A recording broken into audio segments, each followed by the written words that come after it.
सभी को नमस्कार। आज के क्लास का मुख्य विषय वस्तु है समुदाय, जिसको अंग्रेजी में कम्युनिटी शब्दावली से संबोधित किया जाता है, जिसके बारे में हम लोगों को आज पढ़ाई करना है। तो चलिए चालू करते हैं समुदाय के बारे में। एक्चुअल में आम बोलचाल की भाषा में समुदाय से तात्पर्य आम व्यक्तियों द्वारा जाति विशेष या धर्म विशेष के नाम से संबोधित किया जाता है। जैसे ब्राह्मण समुदाय हो गया, या फिर आर्य समुदाय हो गया, या क्षत्रिय समुदाय हो गया। किंतु समाजशास्त्र दृष्टिकोण में समुदाय से तात्पर्य किसी जाति विशेष या धर्म विशेष से न हो करके इसका एक विशेष अर्थ में इस शब्दावली का प्रयोग किया जाता है। यदि समाजशास्त्र दृष्टिकोण से समुदाय शब्द का विस्तृत अर्थ देखा जाए तो ऐसा देखा जा सकता है कि समुदाय से तात्पर्य किसी निश्चित भौगोलिक क्षेत्रफल में निवास करने वाले लोगों का एक ऐसा समूह जिसमें हम की भावना होती है, लगाव की भावना होती है, उसे समुदाय शब्द से संबोधित किया जाता है। ठीक है, माने कहने का मतलब यदि समुदाय की जो आवश्यक तत्व है उसमें हम देखें तो उसके लिए 3 अनिवार्य तत्व है। एक तो सर्वप्रथम एक निश्चित भौगोलिक क्षेत्रफल का होना अनिवार्य है, उसकी प्रथम आवश्यक तत्व में। दूसरा, इस निश्चित भौगोलिक क्षेत्रफल के अंदर लोगों का समूह होना अनिवार्य तत्व है। और तीसरा, इन जो लोग जो रहते हैं निश्चित भौगोलिक क्षेत्र में, उनके बीच में हम की भावना या लगाव की भावना होना जरूरी है। ठीक है, यदि इस परिप्रेक्ष्य में देखें तो जो हम लोगों का जो भारत की जो मैप है उसका एक निश्चित भौगोलिक क्षेत्रफल भी है, इसके साथ साथ क्या है कि इसमें लोगों का एक समूह भी है, और इन लोगों के बीच में क्या है आपस में हम की भावना होती है। इसलिए हम क्या है कि इस क्षेत्र को भारतीय समुदाय के रूप में संबोधित कर सकते हैं। यदि इसके अंदर यदि छत्तीसगढ़ के क्षेत्र में आए तो छत्तीसगढ़ की भी क्या है एक निश्चित भौगोलिक क्षेत्रफल होगी, और इस निश्चित भौगोलिक क्षेत्रफल में लोगों का समूह होगा, और इन लोगों के समूह के बीच में जो हम की भावना होगी उसे छत्तीसगढ़ी समुदाय के रूप में भी संबोधित कर सकते हैं। ये तो कुल मिलाकर के समुदाय जो है किसी निश्चित भौगोलिक क्षेत्रफल में लोगों का एक ऐसा समूह होता है जिसके बीच में हम की भावना होती है। एक्चुअल में जो समुदाय शब्द है जिसका अंग्रेजी शब्दावली कम्युनिटी है, वो लैटिन भाषा के कम प्लस म्यूनिटी शब्द से मिलकर के बना हुआ है, जिसका तात्पर्य होता है साथ साथ मिल करके सेवा करना। ठीक है, तो ये बेसिक कॉन्सेप्ट था समुदाय से संबंधित। अब देखते हैं इनकी प्रमुख विशेषताएं कौन कौन सी है।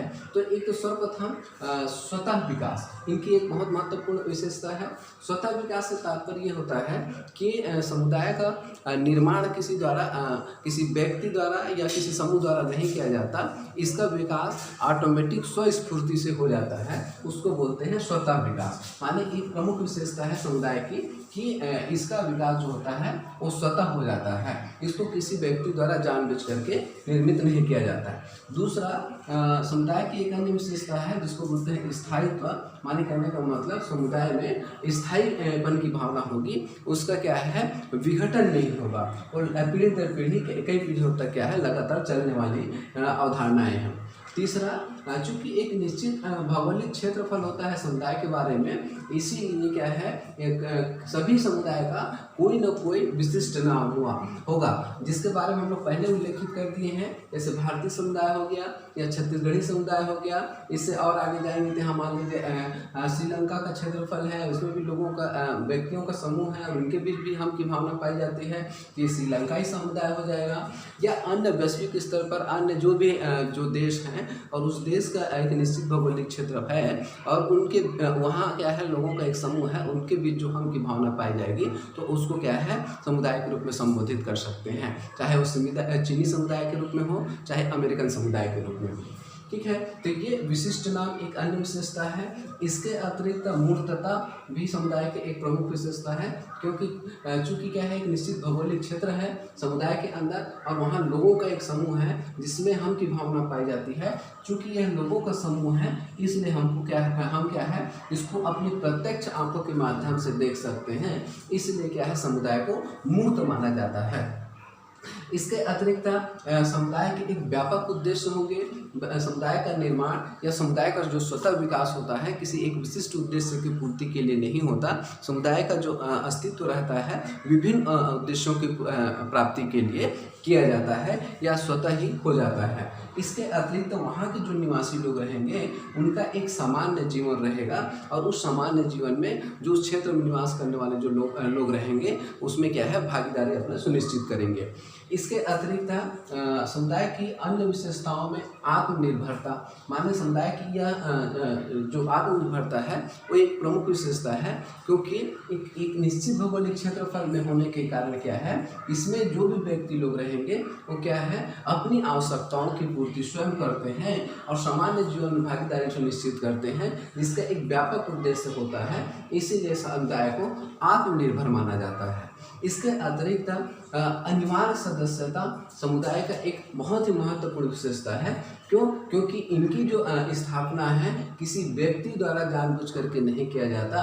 इनका जो स्थापना है स्वस्फूर्ति हो जाता है, स्वतः विकास होता है। इसलिए इन क्षेत्र में जो भी व्यक्ति निवास करेंगे उनकी सदस्यता अनिवार्य रहती है, ऐच्छिक नहीं रहती। तो ये प्रमुख विशेषता है समुदाय से संबंधित। एक तो सर्वप्रथम स्वतः विकास, दूसरा स्थायित्व, तीसरा विशिष्ट नाम और चौथा मूर्तता और पांचवा व्यापक उद्देश्य, छठवां सामान्य जीवन, सातवां आत्मनिर्भरता और आठवां जो है अनिवार्य सदस्यता। ठीक है, इसके और आगे चलते हैं तो एक और कॉन्सेप्ट होता है जिसको बोलते हैं सीमावर्ती समुदाय। ये बहुत ही इम्पॉर्टेंट क्वेश्चन है। ये नेट या जीआरएफ या जो भी कंपटीशन एग्जाम होगा समाजशास्त्र संबंधित तो इससे संबंधित क्वेश्चन किए जाते हैं। सीमावर्ती समुदाय की अवधारणा जो है समाजशास्त्री मैकाइवर पेज द्वारा दिया गया। सीमावर्ती समुदाय एक ऐसी अवधारणा है जिसमें समुदाय की जो आधी विशेषता है उसको फुलफिल की जाती है और आधी विशेषता इनकम्प्लीट रहती है। माने कहने का मतलब उसको क्या है पूर्ति नहीं की जाती। समुदाय के लिए जो विशेषता होती है एक तो सर्वप्रथम भौगोलिक क्षेत्रफल का होना, दूसरा लोगों का समूह होना और तीसरा हम की भावना। सीमावर्ती समुदाय के में जो विशेषता पाई जाती है उसमें क्या है, इसमें से एकाध कोई भी विशेषता को पूर्ण करेगी या दो को पूर्ण करेगी, तीसरे को नहीं करेगी, या तो फिर दो या तीन को करेगी, फर्स्ट को नहीं करेगी। फॉर एग्जाम्पल सीमावर्ती समुदाय में मैकाइवर पेज द्वारा जाति, जेल और पड़ोस को सीमावर्ती समुदाय की संज्ञा प्रदान की गई है। अब देखते हैं जैसे जाति के बारे में बात करेंगे तो उस स्थिति में जैसे उनका एक निश्चित भौगोलिक क्षेत्र तो नहीं रहेगा लेकिन लोगों का समूह जरूर रहेगा और उन लोगों के समूह में हम की भावना पाई जाएगी। अर्थात कहने का मतलब एक ऐसा समुदाय या जिसके अंदर क्या है कि समुदाय की आधी विशेषता को कंप्लीट करता हो और आधी विशेषता को क्या है कंप्लीट न करता हो तो उसको सीमावर्ती समुदाय के अंतर्गत रखा जाता है। इसके एग्जाम्पल के रूप में मैकाइवर पेज द्वारा जाति, जेल और पड़ोस के रूप में परिभाषित किया गया। अब देखते हैं समुदाय का वर्गीकरण। अलग अलग समाजशास्त्रियों द्वारा समुदाय का अलग अलग वर्गीकरण किया गया है। जैसे कर्टिस एंड कोलमैन द्वारा एक समाजशास्त्री है, कर्टिस एंड कोलमैन ने समुदाय का वर्गीकरण 4 भागों में किया है। एक तो सर्वप्रथम आदिम समुदाय, दूसरा महानगरीय समुदाय, तीसरा औद्योगिक समुदाय और पूर्व औद्योगिक समुदाय। ये चारों वर्गीकरण कर्टिस एंड कोलमैन समाजशास्त्री द्वारा किया गया है। दूसरा कोलेन एंड क्लार्क एक अन्य समाजशास्त्री है जिसके द्वारा समुदाय का वर्गीकरण प्राथमिक, द्वितीयक और तृतीयक समुदाय के रूप में किया गया है। ठीक उसी प्रकार किंग्सले डेविस द्वारा समुदाय का वर्गीकरण आदिम समुदाय, सभ्य समुदाय, ग्रामीण समुदाय और नगरीय समुदाय के रूप में किया गया है। ठीक है, ठीक वैसे ही मैकाइवर एंड पेज द्वारा ग्रामीण समुदाय, नगरीय समुदाय और क्षेत्रीय समुदाय के रूप में समुदाय का वर्गीकरण किया गया है।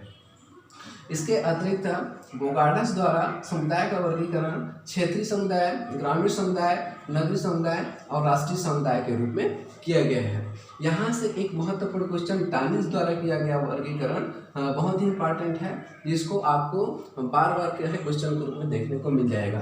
टानिस का वर्गीकरण समुदाय के रूप में एक जैमिन सेप्ट और दूसरा गैजन सेप्ट के रूप में किया गया है। तो आपसे क्वेश्चन यहीं से किया जाएगा कि जैमिन सेप्ट और गैजन सेप्ट का वर्गीकरण किसके द्वारा किया किया गया तो टानिस द्वारा किया गया। जेन्युइन शब्द से तात्पर्य समुदाय से होता है और गैजेट शब्द से तात्पर्य समिति से होता है। यहाँ से स से आप इसको क्या है मिलान करने का कोशिश करना, क्योंकि कंफ्यूजन होता है। जेन्युइन से म वाला हिस्सा को लेकर के समुदाय से जोड़ना है और गैजेट से से समिति से जोड़ना है। तो ये क्वेश्चन की जाती है कि जेन्युइन शब्द और गैजेट शब्द से क्या वर्गीकरण इसके द्वारा किया गया, टानिस के द्वारा किया गया। और जेन्युइन शब्द से तात्पर्य होता है समुदाय और गैजेट शब्द से तात्पर्य होता है समिति। तो ये समुदाय से संबंधित बेसिक अवधारणाएं थी और उनका जो भी अर्थ था उससे संबंधित रिलेटेड जो भी चीज़ें थी उसका इस वीडियो में आप लोगों को प्रदान की जा रही है। क्वेश्चन आपको लगभग क्या है समुदाय यदि पूछता है तो एक तो सर्वप्रथम सीमावर्ती समुदाय से क्वेश्चन होता है और दूसरा टानिस का जो वर्गीकरण है वहाँ से क्वेश्चन की जाती है। इसके अतिरिक्त 2 बुक हैं जिसको आपको इस चैप्टर में याद रखना है। आर्बर नीम का आपके द्वारा जो लिखा गया है, एक तो है ए हैंड बुक ऑफ सोशियोलॉजी और दूसरा है सोशल चेंज के रूप में। तो इतना आपको इस टॉपिक में अच्छे से याद रखना है। ठीक है, धन्यवाद।